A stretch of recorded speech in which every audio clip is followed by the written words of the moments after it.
नमस्कार दोस्तों, सुरवा क्लासेज में आप सभी का स्वागत है। अपन ने शुरू करा राजस्थान का ज्योग्राफी। राजस्थान का ज्योग्राफी जो है विभिन्न कॉम्पिटिटिव एग्जाम में बड़ा महत्वपूर्ण टॉपिक है, तो उसको अपन विस्तार से उसके भौतिक प्रदेश देख रहे हैं। तो भौतिक प्रदेशों की चर्चा अपन कर रहे हैं, तो उसमें अपन देखेंगे आज अपना बिंदु रहेगा पश्चिमी जो रेगिस्तानी प्रदेश है राजस्थान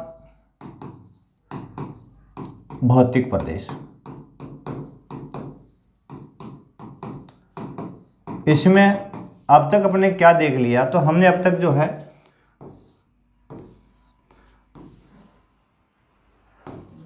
पश्चिमी रेतीला मैदान ये अपने कंप्लीट देख लिया। आज अपन देखेंगे अर्ध शुष्क भाग। ये जो अर्ध शुष्क और अर्ध शुष्क दो भाग है इसके। तो पश्चिमी ये शुष्क भाग है और ये अर्ध शुष्क भाग है। दोनों को डिस्ट्रीब्यूट करने वाली रेखा जैसे 25 सेमी समवर्षा रेखा पहले अपन ने चर्चा कर ली, शायद ये तो आपको पूर्णतः याद ही हो गया होगा। ठीक है, तो इन दोनों के बीच में 25 सेमी समवर्षा रेखा और इस साइड में अरावली के समानांतर चलने वाली 40 सेमी समवर्षा रेखा, यानी अरावली के पश्चिमी छोर के समानांतर चलने वाली 40 सेमी समवर्षा रेखा, दोनों के बीच वाला ये जो क्षेत्र है ये मुख्य रूप से कौन सा भाग है? अर्ध शुष्क भौतिक प्रदेश। ठीक है ना, ये अर्ध शुष्क भौतिक प्रदेश है और इसमें घग्गर वाला मैदान ये भी इसी का भाग है। तो हम इसकी चर्चा अपने आज के इस टॉपिक में करेंगे। मुख्य रूप से यदि ये भाग जो है राजस्थान का जो अर्ध शुष्क प्रदेश है, किस भाग की चर्चा अपन करें साथियों? राजस्थान का अर्ध शुष्क प्रदेश, इसकी चर्चा अपन कर रहे हैं। इसको पुनः 4 भागों में बांटा गया है। कितने भागों में? पुनः इसको 4 भागों में बांटा गया है। एक तो आ जाता है इसमें घग्गर का मैदान, दूसरा आ जाता है इसके अंदर शेखावाटी,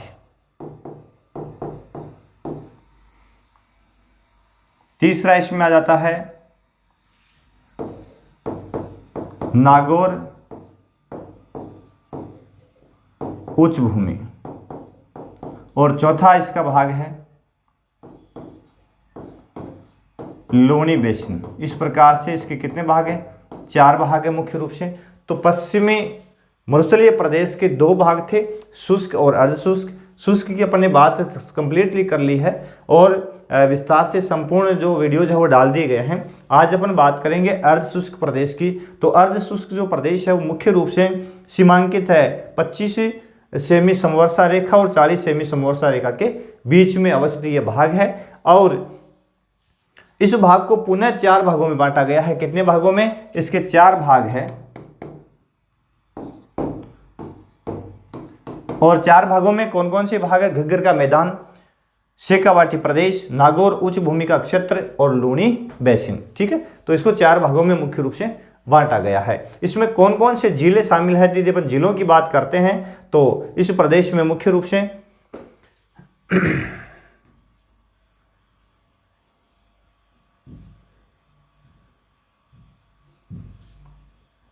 इस प्रदेश में कौन कौन से जिले शामिल है?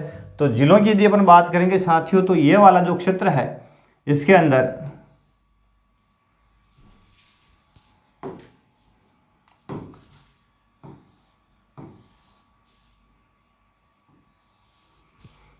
शुष्क और अर्ध शुष्क प्रदेश है। तो अपन बात किसकी कर रहे हैं?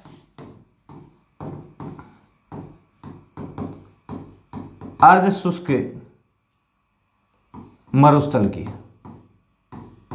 किसकी बात करें? अर्ध शुष्क मरुस्थल की अपन बात कर रहे हैं। तो अर्ध शुष्क मरुस्थल जो है उसमें वो कितने भागों में, कितने जिलों में मुख्य रूप से फैला हुआ है? तो इसका विस्तार यदि अपन देखेंगे तो आपको पाया नजर में आ जाएगा कि इसका विस्तार मुख्य रूप से, जैसे यहाँ से घग्गर का मैदान भी इसी का भाग है, तो नया जिला बना है अनूपगढ़, गंगानगर, हनुमानगढ़।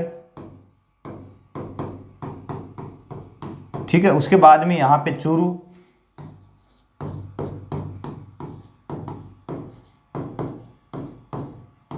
बीकानेर, उसके बाद में अपना सीकर, नीम का थाना। सीकर का नया जिला बन गया नीम का थाना। ठीक है। उसके दक्षिण में अपन जाएंगे तो डीडवाना कुचामन, अभी तक अलग अलग जिलों की घोषणा कर दी गई है, डीडवाना अलग कुचामन अलग, लेकिन अभी तक इनकी अधिसूचना नहीं आई है, ठीक है। इसके अलावा इस भाग में आ जाएगा अपना नागौर, ठीक है। और आगे अपन चलेंगे तो जोधपुर, पूर्वी जोधपुर ग्रामीण, ठीक है, इसमें शामिल हो जाएगा। इसके अलावा पाली पश्चिमी, पाली कौन सा, पश्चिमी पाली, ये इसमें शामिल हो जाएगा। बालोतरा, बाड़मेर, सांचौर,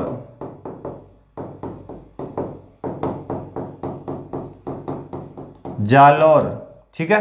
इन भागों में मुख्य रूप से इसका विस्तार है। तो अपन यहां से चलते हैं और यहां से चल करके संपूर्ण यहां तक अपन पहुंचते हैं। तो किन किन जिलों में पहुंचते हैं, अनूपगढ़, नया जिला, गंगानगर, बीकानेर, चूरू, झुंझुनू, सीकर, डीडवाना, कुचामन, नागौर और बीकानेर का ये क्षेत्र आ गया, इधर वाला बीकानेर का पूर्वी भाग आ गया इसमें, नागौर, ब्यावर, अजमेर का तो कुछ भाग इसमें थोड़ा बहुत शामिल है, जोधपुर ग्रामीण, पाली, बालोतरा, जालौर, सांचौर और बाड़मेर। इन भागों में मुख्य रूप से कौन सा भाग फैला हुआ है, अर्ध शुष्क मरुस्थलीय प्रदेश। कौन सा है, अर्ध शुष्क मरुस्थलीय प्रदेश। सीमांकन अपने देख ही लिया साथियों कि इसका सीमांकन एक ओर से यानी पश्चिम की ओर से 25 सेमी समवर्षा रेखा और पूर्व की ओर से 40 सेमी समवर्षा रेखा इसको अलग अलग भागों में बांट रही है, ठीक है।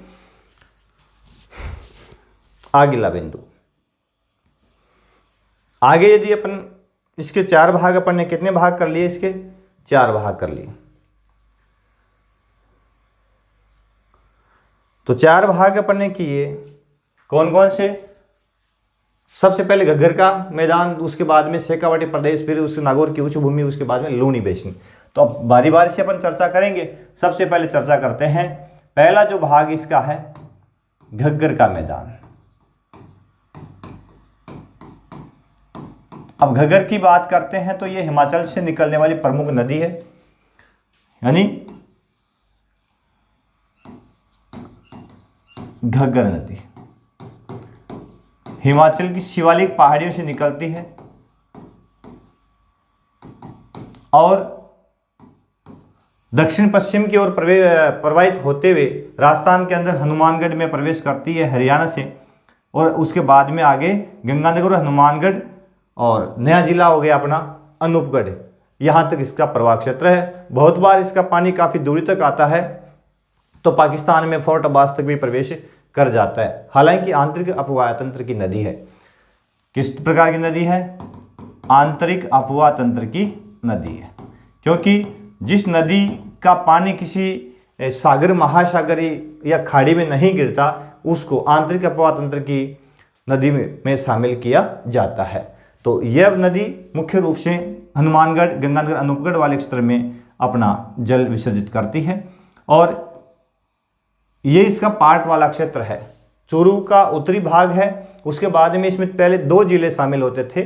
घग्गर का जो मैदानी प्रदेश उसमें 2 जिले शामिल थे पहले, यानी इसका विस्तार कहाँ तक था,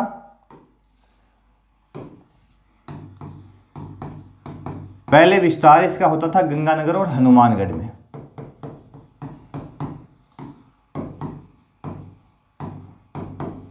इन 2 जिलों में इसका विस्तार था, लेकिन आजकल कौन सा हो गया है कि नया जिला, मुख्य रूप से ये जो प्रदेश है ना, ये वाला, ये नया जिला इसमें शामिल हो गया है। तो अनूपगढ़ नए चैप्टर के अनुसार अनूपगढ़, तो इसमें जिलों की संख्या कितनी हो गई है, 3, ठीक है। अब 3 जिलों में घग्गर का मैदान विस्तारित है, मुख्य रूप से इसके 3 क्षेत्र है। प्राचीन समय में ये जो पूरा का पूरा प्रदेश था वो किस नाम से पुकारा जाता था, योद्धे के नाम से पुकारा जाता था। किस नाम से, यह क्षेत्र प्राचीन समय में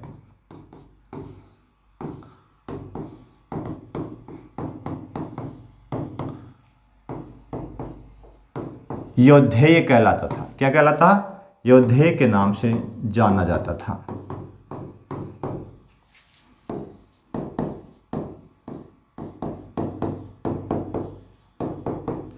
ये जो घग्गर नदी है उसको हनुमानगढ़ के आसपास की यदि अपन बात करते हैं तो यहाँ पे इस नदी को किस नाम से पुकारते हैं, तो यहाँ इसको नाली कहते हैं। हालांकि हरियाणा में भी इसको नाली कहा जाता है।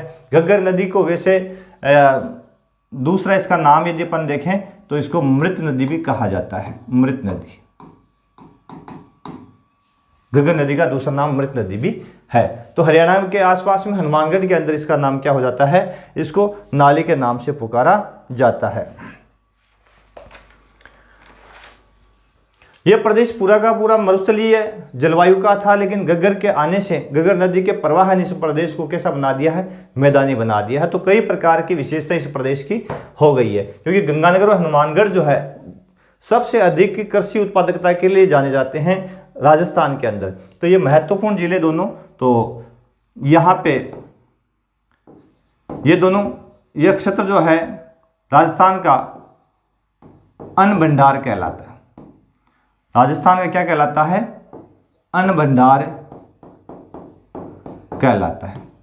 यहाँ पे सर्वाधिक क्या क्या चीजें होती है, तो यहाँ पे मुख्य रूप से चावल व गेहूं, सर्वाधिक उपज किसकी होती है, यहाँ पे चावल और गेहूं की उपज होती है। हनुमानगढ़ में तो होता है सर्वाधिक चावल, ठीक है, और गंगानगर में सर्वाधिक होता है गेहूं। अब अनूपगढ़ की बात आई तो अनूपगढ़ हनुमानगढ़ से, गंगानगर से अलग है, तो इसमें भी क्या हो गया, गेहूं हो गया। तो अनूपगढ़ में गेहूं, गंगानगर में गेहूं ज्यादा होता है, और हनुमानगढ़ में चावल की खेती सर्वाधिक होती है।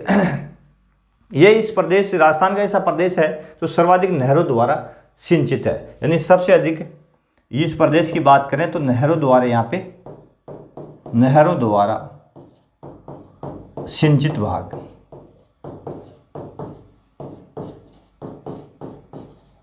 यानी ये प्रदेश जो है नहरों द्वारा सिंचाई यहाँ पे होती है। जैसे भाखड़ा नहर है, गंग नहर है, जिसकी चर्चा, कौन कौन सी नहरें मुख्य रूप से इस प्रदेश में है, तो यहाँ की नहरों की यदि अपन बात करेंगे तो यहाँ पे जैसे भाखड़ा नहर,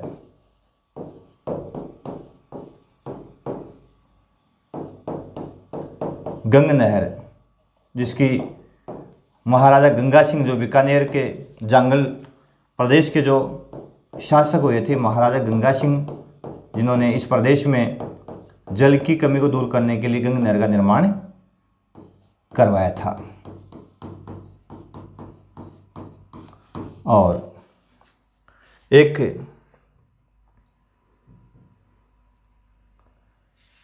सिद्धमुख परियोजना और है इस प्रदेश के अंदर, मुख्य रूप से जो नहरी क्षेत्र है यहाँ की,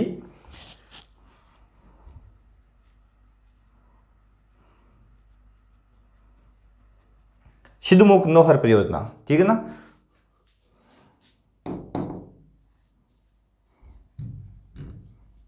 तीन नहरें इस प्रदेश के अंदर, एक इंदिरा गांधी नहर, इंदिरा गांधी नहर, यह भी महत्वपूर्ण इस प्रदेश के अंदर। आपको पता है इंदिरा गांधी जो नहर है, मुख्य रूप से इसमें जो मुख्य कैनाल है इंदिरा गांधी नहर की, वो हनुमानगढ़ से ही शुरू होती है, और हनुमानगढ़ में मछता वाली हेड तक मुख्य नहर के रूप में आती है, यानी उसको अपन फीडर कहते हैं। उसके बाद में इंदिरा गांधी नहर शुरू होती है। तो इंदिरा गांधी नहर भी मुख्य रूप से गंगानगर और हनुमानगढ़ दोनों जिलों के अंदर महत्वपूर्ण सिंचाई का साधन है।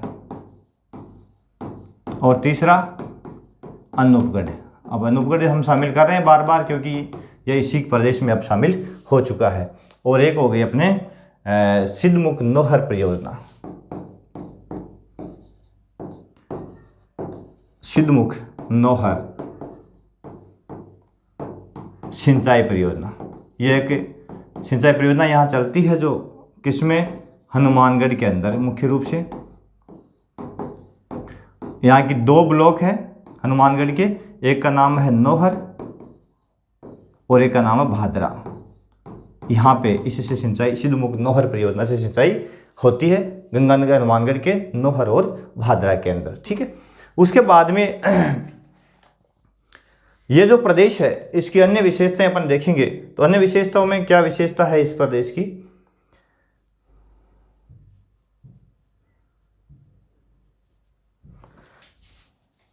इस प्रदेश की अपन बात कर रहे हैं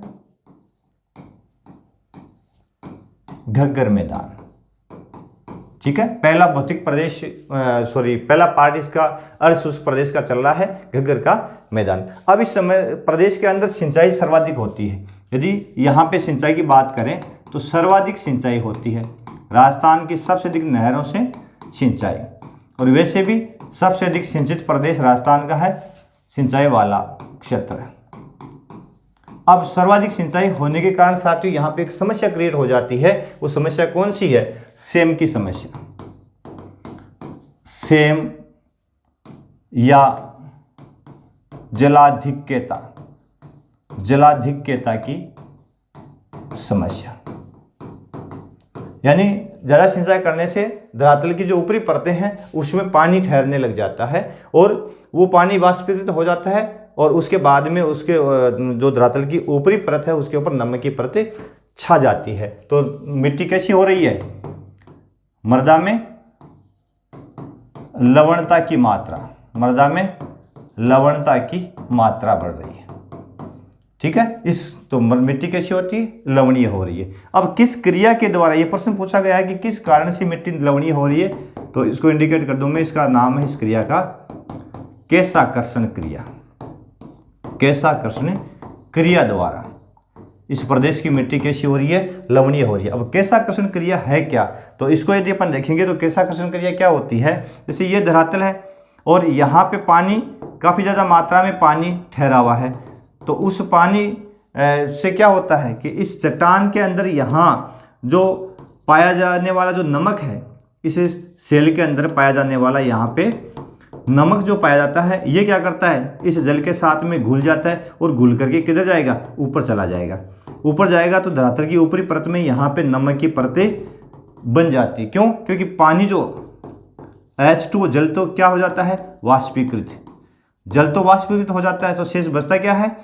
NaCl, यानी नमक की मात्रा ये बचती है, और वो यहाँ पे सोडियम यहाँ पे जमा हो जाता है, कुछ लवण यहाँ पे जमा हो जाते हैं। इसके कारण ये ऊपरी मिट्टी जो है कैसी हो जाती है? अनुपजाऊ हो जाती है। इस प्रकार से मिट्टी कैसी हो जाती है? अनुपजाऊ। तो इस केशाकर्षण क्रिया के द्वारा जो नमक चट्टानों में पाया जाता है वो घुल करके ऊपर आ जाता है और ऊपरी परत में जमा हो जाता है। ठीक है, इसके कारण मिट्टी कैसी हो रही है? लवणीय हो रही है। वो लवणीय होने से अलाभदायक सिद्ध हो रही है, यानी बेकार हो रही है। अब इसके दूर करने के लिए क्या उपाय है कि इस मृदा लवणता को कैसे दूर किया जाए? तो इस प्रदेश में एक तो वृक्षारोपण को बढ़ावा दिया जा रहा है। किसको? वृक्षारोपण को बढ़ावा दिया जा रहा है। इससे यहाँ की समस्या मुख्य रूप से उसको दूर किया जा सकता है। और एक यहाँ पे योजना चलती है इसके लिए, जिसका नाम है इंडो डच योजना। इंडो डच योजना, एक इंडो डच नाम की एक योजना चलती है। तो यह मुख्य रूप से पोलैंड और नीदरलैंड की संयुक्त योजना है। इसमें सहयोग किसका है? पोलैंड व नीदरलैंड का। इन दोनों देशों का यहाँ सहयोग है, और यहाँ पे केशाकर्षण की क्रिया से जो मिट्टी लवणीय हो रही है उसके निराकरण के लिए दो देशों का सहयोग है। पूछा जा सकता है कि कौन से ऐसे देश है जो इस प्रदेश के अंदर लवणीय मिट्टी को उपयोगी बनाने के लिए, उपजाऊ बनाने के लिए अपना सहयोग दे रहे हैं? तो पोलैंड व नीदरलैंड। ठीक है, उसके बाद में अन्य विशेषता इसकी यदि अपन देखें तो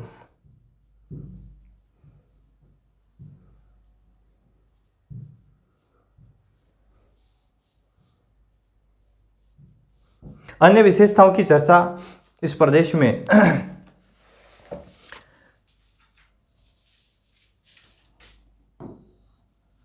यदि अपन करें तो अन्य विशेषता क्या हो सकती है? घग्गर मैदान। कुछ बिंदु पर अपनी चर्चा की। सर्वाधिक उत्पादन यहां पे हो रहा है। यहां पे चुकंदर की खेती होती है। इस प्रदेश में चुकंदर की कृषि होती है, तो उसके कारण इस प्रदेश में मुख्य रूप से चुकंदर से चीनी बनाई जाती है। चुकंदर से चीनी बनाई जाती है। किसमें? गंगानगर शुगर मिल में। यहाँ कौन सी मिल है? गंगानगर शुगर मिल में मुख्य रूप से चुकंदर से चीनी बनाई जाती है। यही एक मिल है राजस्थान की जिसमें चुकंदर से चीनी बनाई जाती है। ठीक है, ये महत्वपूर्ण प्रदेश है। और इस भाग में अन्य उत्पाद भी बहुत ज़्यादा होते हैं, जैसे कि इस प्रदेश में उत्पन्न होता है माल्टा। माल्टा का सर्वाधिक उत्पादन इसी प्रदेश में होता है। ठीक है, तो ये इसकी अन्य विशेषताएं देखने को मिलती है। इसकी अवस्थिति देखें तो राजस्थान के सुदूर उत्तर के अंदर यानी उत्तरी छोर पर मुख्य रूप से इसका विस्तार है। अब गंगानगर के लिए एक महत्वपूर्ण लाइन आया करती है कि सर्वाधिक आंधियां। अब ये थोड़ा सस्पेंस वाला हो गया, सर्वाधिक आंधियां जिला 10 नंबर पढ़ेंगे। सर्वाधिक आंधियां कहाँ चलती है? गंगानगर के अंदर, यहाँ चलती थी प्रारंभ के समय में। लेकिन अब अनूपगढ़, गंगानगर का आधा हिस्सा किस में आ गया? अनूपगढ़ में। तो अब यहाँ पे ये सस्पेंस वाला हो गया है कि अनूपगढ़ रहेगा या गंगानगर रहेगा, क्योंकि आंध्र सदैव पश्चिमी भाग, पश्चिम मरुस्थलीय जलवायु वाला क्षेत्र है, तो पश्चिम से सर्वाधिक ग्रीष्म काल के अंदर हवाएं चला करती है। तो ये भाग पहले सर्वाधिक आंधियों के क्षेत्र में था, अब ये थोड़ा चेंज हो गया है। तो हो सकता है अब इसका नया उत्तर जो है अनूपगढ़ आ जाए, लेकिन मैं इसको ऑथेंटिक नहीं कह रहा हूँ, क्योंकि क्या पता, अब तक कन्फर्म नहीं है, क्योंकि अभी नया जिला बना है। किस भाग में सर्वाधिक क्या है, तो मेरे हिसाब से भौगोलिक विशेषताओं के आधार पर तो अब अनूपगढ़ आ जाना चाहिए सर्वाधिक आंधियों के लिए। लेकिन प्रारंभिक, क्योंकि ऐसे सस्पेंस वाले प्रश्न है वो पूछे भी नहीं जाते, क्योंकि जब तक ये क्लियर नहीं होगा तब तक इस तरह के प्रश्नों के ऊपर बात नहीं की जाती। अगला बिंदु, यदि आप चैनल पर नए हैं तो चैनल को सब्सक्राइब जरूर कर लें, बेल आइकन दबा लें, जैसे वीडियो अपलोड होगा आप तक इसका नोटिफिकेशन अवश्य आ जाएगा। लेकिन सपोर्ट करते रहें, शेयर करते रहें हमारे इस चैनल को, क्योंकि हमारा उद्देश्य है प्रत्येक बच्चे तक कॉम्पिटिटिव एग्जाम की सिलेबस, कॉम्पिटिटिव एग्जाम की तैयारी करवाना, उसको उपयोगी जो सिलेबस है वो पहुंचाना। दूसरा भाग है शेखावाटी प्रदेश। इस अर्धशुष्क भाग का दूसरा भाग है शेखावाटी प्रदेश। हालांकि शेखावाटी शब्द में मुख्य रूप से 3 जिले आया करते थे, चूरू, सीकर, झुंझुनू। ये 3 जिले प्रमुखतः शेखावाटी प्रदेश में आया करते थे। अब नया संभाग बना दिया गया है सीकर को। हाल ही में अगस्त 2023 के अंदर नया संभाग सीकर बना दिया। उसमें चूरू, सीकर, झुंझुनू तो है ही, एक नया जिला शामिल कर दिया गया। कौन सा? उसको मैं अलग कलर से लिख दूं, नीम का थाना। नीम का थाना अब इस प्रदेश में एक्स्ट्रा काउंट हो गया है। अब शेखावाटी में सीकर, चूरू, झुंझुनू के साथ में नीम का थाना। पहले ये किसका हिस्सा था? सीकर का हिस्सा था। तो 4 जिलों में शेखावाटी प्रदेश का मुख्य रूप से विस्तार पाया जाता है। अब ये शेखावाटी जो प्रदेश है, इसका विस्तार कहाँ कहाँ है? तो अपन यहाँ इससे ऊपर घग्गर के वाली बात की थी, यहाँ से अपन ने शुष्क वाली प्रदेश की बात की थी, और ये वाला जो क्षेत्र है वो अर्धशुष्क वाला क्षेत्र है। अब शेखावाटी में ये वाला क्षेत्र शामिल हो गया।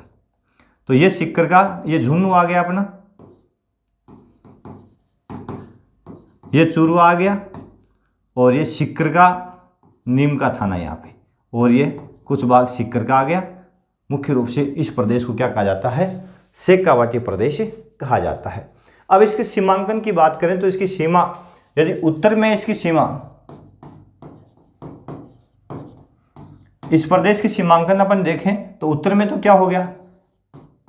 घग्गर, मैदान,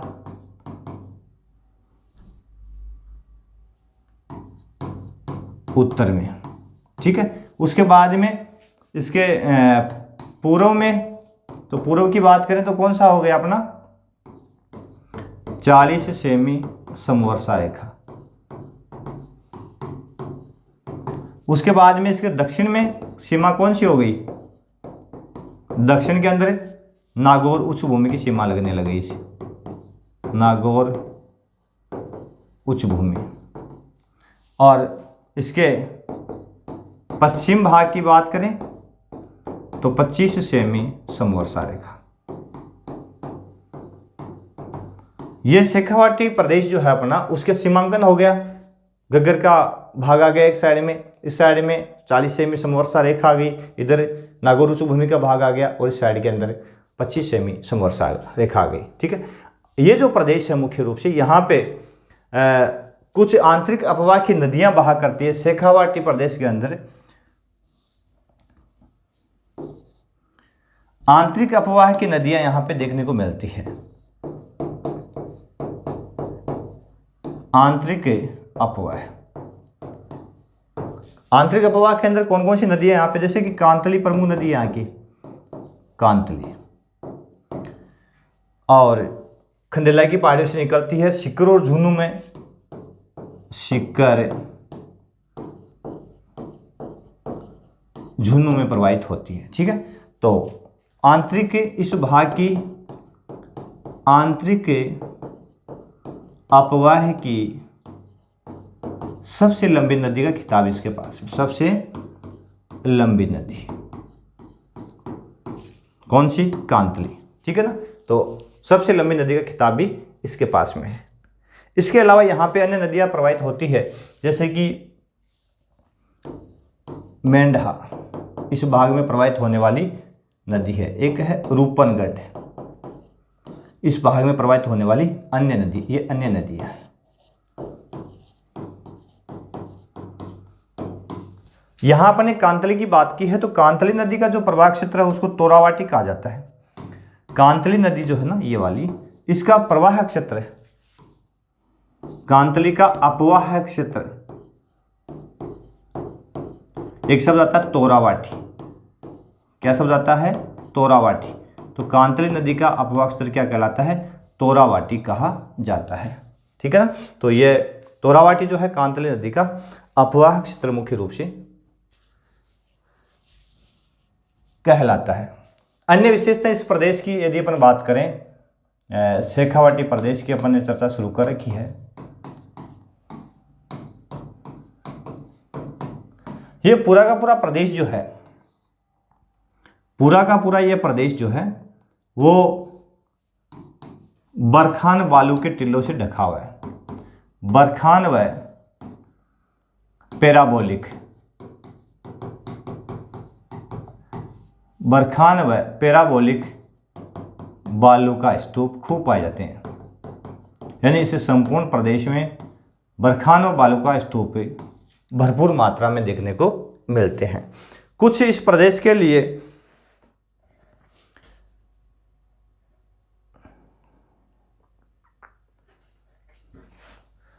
अन्य विशेषताएं भी इस प्रदेश की कुछ है, जैसे यह प्राचीन प्रदेश है तो इसको बांगर कहा जाता है। बांगर, दो शब्द आते हैं, एक तो आता है खादर, एक होता है बांगर।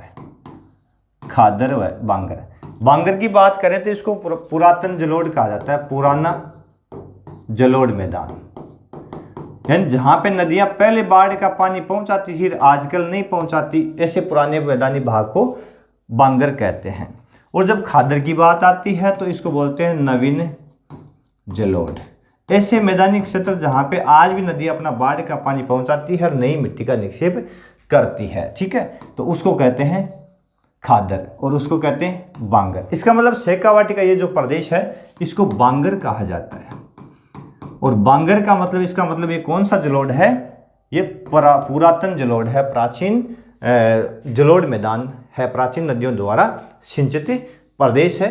और यहाँ पे पाई जाने वाली जो चट्टानें हैं उसमें जो जलोढ़ की मात्रा है वो काफ़ी प्राचीन है। आज यहाँ पे नदियाँ किसी प्रकार की कोई, जैसे आंतरिक अफवाह को अपन छोड़ दें तो नए निक्षेप नहीं करती है। अन्य विशेषताओं में जैसे यहाँ पे एक शब्द प्रचलित होता है जोड़ा, तो यहाँ वर्षा जल संग्रहण का कच्चा तालाब, वर्षा जल कुछ शब्दावली यहाँ चलती है, संग्रहण का स्रोत,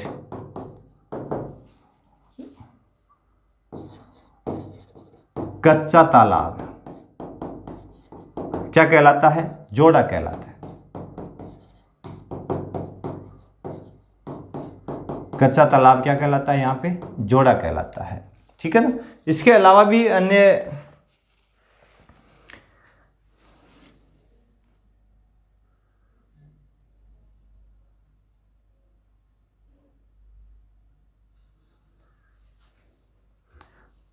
अन्य विशेषताएं भी इस प्रदेश की है, एक दो विशेषता और लिख देता हूं मैं। जैसे सर या सरोवर, कई गांवों के नाम सर पे है, ठीक है ना, कई गांवों के नाम इधर सर पे मिलेंगे आपको। तो इसका कारण है कि बालू का स्तूपों के मध्य जल संग्रह क्षेत्र क्या कहलाते थे? सर या सरोवर कहलाते थे।